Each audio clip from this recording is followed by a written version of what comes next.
Kevin Durant dominated the conversation at Summer League, and with so many questions flying around, it's time to parse out what we know, what we think, and then what we want to happen with Kevin Durant. So I want to start with what we know, and let's start with the man there's no one who knows more than him, who is more plugged in the NBA. It's senior insider Adrian Wojnarowski. And Woj, you were in Vegas along with the entire NBA world. What's the latest with Kevin Durant? And Malika, the Nets asking price for Kevin Durant remains steep. And, they're trying to await teams and trying to get teams to meet that price. And that's certainly multiple draft picks, all-star level players.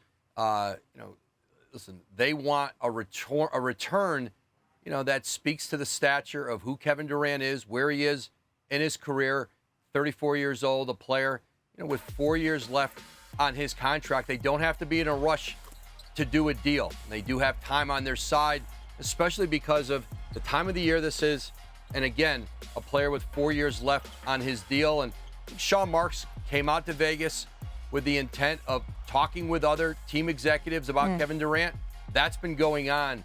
But the Nets asking price, certainly, it is steep, and it is, I think, going to allow this to be a process that goes on, because there's really no motivation for the Nets to rush into a deal or to move quickly on a deal unless it's something they consider, something of a monumental return for Durant. So general manager Sean Marks is out in Las Vegas, and so is Kyrie Irving. He was there for a couple of days. We watched him take in a few games. What more can you tell us about where things stand with him? Yeah, Brooklyn's really focused on Kevin Durant and trying to figure out if there's a deal to be had for him in the marketplace. I think Kyrie Irving is on the back burner of that. There were conversations with the Lakers last week. I'm told that that's not continued. I think both sides know where they stand. And I think for the Nets, getting a clear indication of what the future looks like with Kevin Durant before they make any decision on how Kyrie Irving fits into that.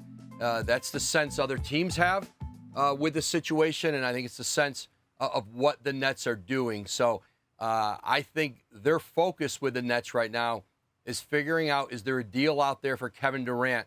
And I think Kyrie Irving is secondary to that, and I think his future may be, decided off of how the Nets operate and the kind of decisions they make around KD. Woj, thank you so much for that. Enjoy the rest of Summer League and Las Vegas if you can. So that's exactly what we know.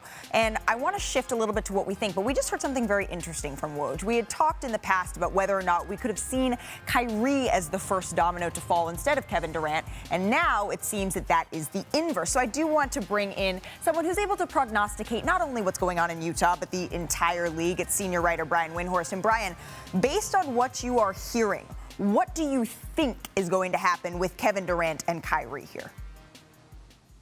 Yeah, we're probably into a stalemate here, Malika. It's not unusual from what we've seen in other star trades in other years. The Kawhi Leonard trade to Toronto is an example of this. Dwight Howard about a decade ago with something that didn't happen to Los Angeles until August, where their asking price and the market value there's a delta in between, and it takes an event in some cases to make those things fall together.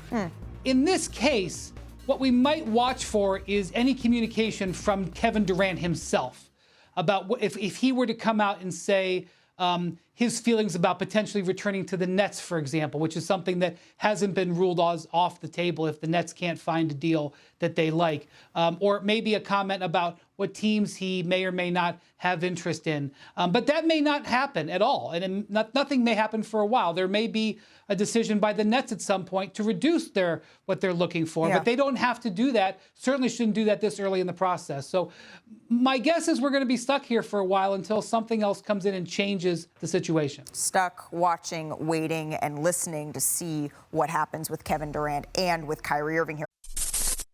Thanks for watching ESPN on YouTube. For live streaming sports and premium content, subscribe to ESPN+.